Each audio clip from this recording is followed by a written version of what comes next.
this is an iHeart podcast. Guaranteed human. Hey, everybody. The official Big Bang Theory podcast is back, covering seasons 3 and 4 of the show. Each week, host Jessica Radloff speaks with crew and cast members like Kunal Nair, Mayim Bialik, and Kevin Sussman. Hear about the Easter eggs you may have missed, behind-the-scenes stories, and how certain real-life relationships shaped some of the most memorable storylines. Watch the official Big Bang Theory podcast on HBO Max or wherever you get your podcasts. Hey, and welcome to the Short Stuff. I'm Josh, and there's Chuck, and Jer Binks is here too, and that makes the short stuff. She's sitting in for Dave C. Everybody say hi to Dave C. Hello, Dave. He'll be glad to hear that later on. Yes, and this is not about Pinky in the brain. It's about Botox in the brain. Yes, it is. Because when I saw Botox in the brain, I was like, that sounds like a TV show. But then I was like, no, I'm just thinking Pinky in the brain. No, Botox in the Brain is a cop show, not a cartoon. Big thanks to Helio and Live Science, Very Well Health, Study Finds, Neuroscience News, and other sources. Take it away, Josh. So we're talking about Botox, right? Botox, I believe, is a brand name, but it's like Kleenex. It's become a proprietary eponym. Is it really? Yes, for sure. Huh. Yeah, there's all sorts of different brands of Botox, like Dysport, and there's plenty of others. But what they all are is the botulinum toxin, or BTX. Mm-hmm. And that is produced by Clostridium botulinum. And botulism, anybody who's ever seen Dead Calm knows what botulism is and how horrible it's supposed to be. But it's a bacteria that grows in the absence of air, typically on food. I think beef is like a real big grower of botulism, which is why if you ever have like a dented can of beef stew, just throw it away because it could kill you. Because botulinum toxin is the most potent neurotoxin known to humans. And the reason it's so potent, Chuck, is it goes in there into your nerve cells and it binds to them. And in particular, it binds to nerve cells where your blood and your muscles meet, which is usually fairly close to the skin. And it blocks acetylcholine from coming and getting into those the ends of those nerve cells, which means that those nerve cells just don't function, which means that your muscles are paralyzed, which is bad enough when it starts in your mouth, but then it goes to your throat and eventually your lungs, and then you die. A really terrible death from botulism. So it's, of course, totally unsurprising that somebody figured out that you could use this incredibly potent neurotoxin to get rid of wrinkles. Yeah, using botulism, I guess it is botulism, using Botox medically came around in the 70s with Dr. Alan B. Scott, who went to the FDA and said, hey, I think I can treat strabismus, which is, I guess, wandering eye could be a lazy way of saying that, or lazy eye. Sure. And he said, I think I can treat strabismus with this. FDA said, have at it.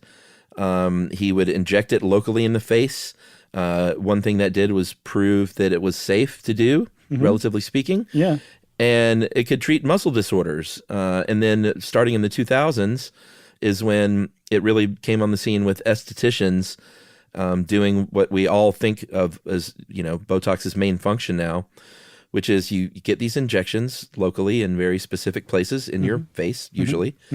And it takes 3 or 4 days. And then all of a sudden, for about 3 months, you will be walking around with a forehead smooth as a shiny apple and an expression that says nothing.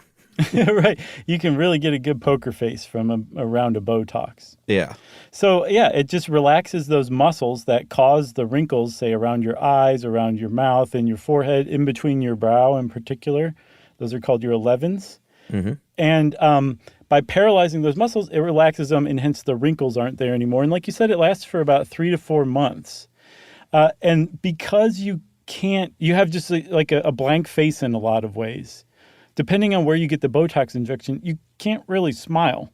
Like you physically are incapable of smiling because the muscles involved are paralyzed.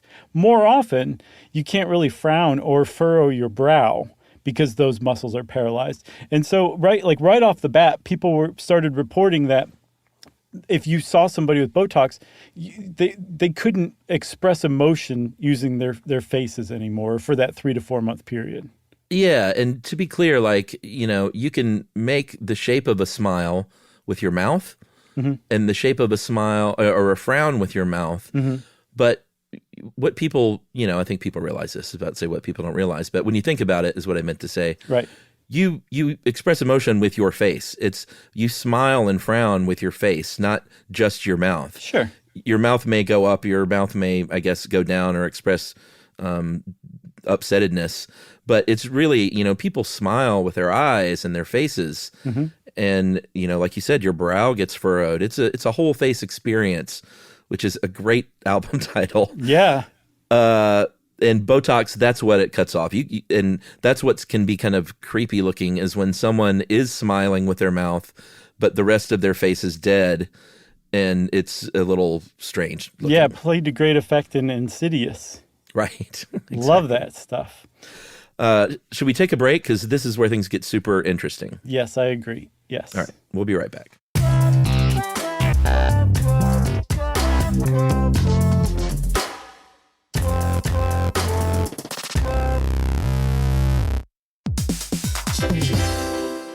Hey everybody, I want to talk to you a little bit about Tide Evo because it represents over 10 years of innovation and product development. Tide Evo is a first-of-its-kind technology where tens of thousands of minuscule fibers are spun together to form a 6 times powerful layer packed with scrubbers, brighteners, pre-treaters, and fresheners. And that's going to deliver a breakthrough clean that's so powerful it feels like magic. Yeah, it is kind of like magic. Tide Evo is revolutionary. A 100% concentrated waterless laundry tile that's made of compressed microfiber soap layers rather than liquid or powder. And it's not like pods or sheets because it uses 6 layers of detergent fibers to deliver superior cold water cleaning without plastic packaging of any kind. And it provides a mess-free, lightweight solution that dissolves lickety-split. So whenever you run into a laundry challenge, turn to Tide Evo. It's revolutionary. It's magic. Try new Tide Evo. Real laundry magic.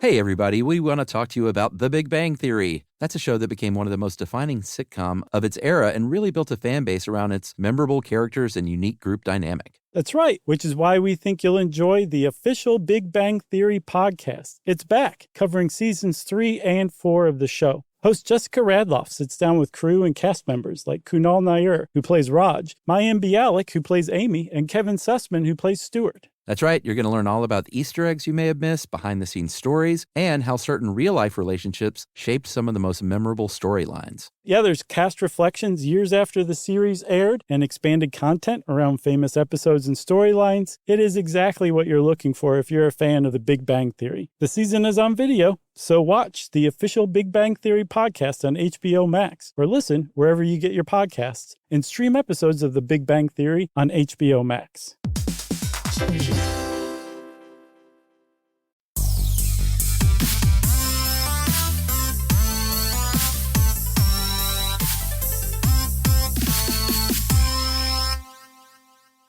So, Chuck, it makes sense that you can't really read someone's emotions through their face after they've gotten a pretty good round of Botox.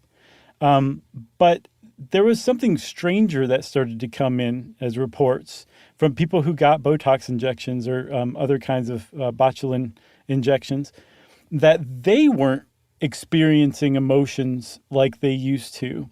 And in particular, this showed up most pronouncedly in people who suffered from depression. They started to notice that after they got Botox injections in certain parts of their face, especially around their forehead and their brows, called the glabular region, their depression symptoms, if they weren't alleviated totally, they were certainly less pronounced than they had been before. And this was a little odd. Yeah, definitely a little bit odd. But so again, we're not talking about showing emotion. We're talking about actually feeling the emotion. Right. But there's this thing, and it all kind of makes sense when you look at the big picture, called the facial feedback hypothesis. Yes. And a very sort of dumbed down way of saying it is that the idea of like, hey, if you're feeling depressed, maybe just try smiling more. Because that can actually work, and they've done research on stuff like this. One way it can, manifest itself is we have this tendency to mimic expressions of other people near us, and it probably comes from just evolution of like wanting to fit in in a group, and like maybe so you won't be killed. Like everyone else here is smiling at that guy's and laughing at his joke. Right. So I'm going to do the same thing. So I just fit in better. Nod.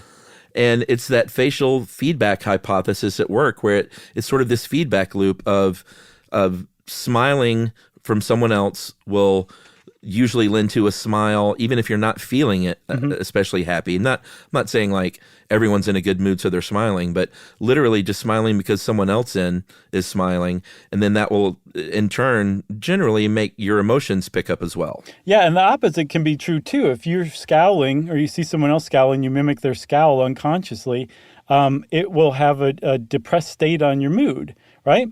And that's really interesting because people always thought that facial expressions reflected what you felt inside, not vice versa. But it definitely goes both ways, and that's the facial feedback hypothesis. So when people started saying, like, my depression symptoms are kind of alleviated when I get Botox, they chalked it up to facial feedback. And in particular, what they suspected is that with your brow area, the glabular region, so it's like the area right above the bridge of your nose, up to, and kind of spreading out like a Jonathan Adler fan above your eyebrows for a little bit, okay? Yeah, that's the you cut me off in traffic zone of my face. Exactly. Well put, Chuck. That's the new name of it, I would say. Uh-huh. If you get injections in that area, it actually has an effect on your amygdala. Amygdala is the seat of your fight or flight, just famous friend of the podcast, fight or flight response. The early days. Yeah. It's the seat of negative emotions like anger, fear, anxiety. And if you have depression, your amygdala is overactive, and it causes you to develop a bias toward interpreting the world negatively and yourself negatively. And what they posited was that Botox short-circuited that feedback loop by paralyzing the muscles that trigger your amygdala to experience negative emotions or produce negative emotions. Yeah, and not necessarily that it can completely take away those emotions, but it tamps it down and makes things less intense.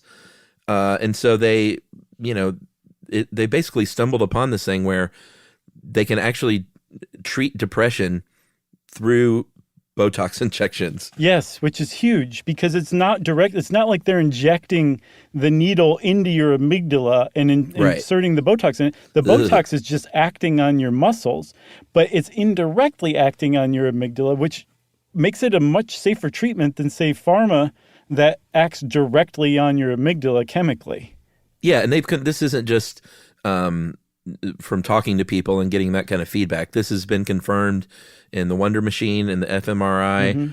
They've confirmed these findings. These scans showed different kinds of altered activity in the amygdala if you were a depressed patient who got those injections. And, they basically are saying this is like a real thing now. Yes. So, yes, they've shown that it alters the activity in the amygdala in not just patients with depression, but people who have borderline personality disorder as well. Yeah, that's really interesting, I think. Their amygdala is on hyperdrive, and the thing that makes it different from depression is that it's also coupled with lower impulsivity threshold. So they're much more likely to lash out at people around them with those negative emotions, which is what we talked about in our emotional pain episode, why it's just such a terrible disorder to have. But it's their amygdala being hyperactive as well. And so they found that Botox injections in the right place can actually reduce or eliminate BPD as well, at least for the 3 to 4 months until your muscles come back online and are able to trigger those emotions again. Yeah, and if you're an adherent of acupuncture and you think, hey, this sounds kind of familiar, it's sort of along the same lines. They did comparison group treatments with acupuncture patients. And in acupuncture, it did show improved clinical symptoms, but it did not hold up under the Wonder Machine examination. No, it still had its effect, but it didn't have a neurological effect. Botox has a neurological effect. It's actually acting on the amygdala. It's huge. It was a huge, huge breakthrough when they figured this out, and then now that they've proved it. It can also be used to treat anxiety if you inject it in your head and neck muscles, and you can use Botox to treat migraines. Yeah. And insurance has started to cover it for migraines. But they're hoping that they'll start to cover it for things like depression or borderline personality disorder or anxiety as well. Cover it, insurance. If it helps people, cover it. For sure. And my hat is off to my dear sweet wife, Yumi, who tipped me off to this one. Oh, nice. Thanks, Yumi. Yeah, thanks, Yumi. Since we both thanked Yumi, Chuck, wouldn't you say that Short Stuff is out? I would indeed. Stuff You Should Know is a production of iHeartRadio. For more podcasts from iHeartRadio, visit the iHeartRadio app, Apple Podcasts, or wherever you listen to your favorite shows.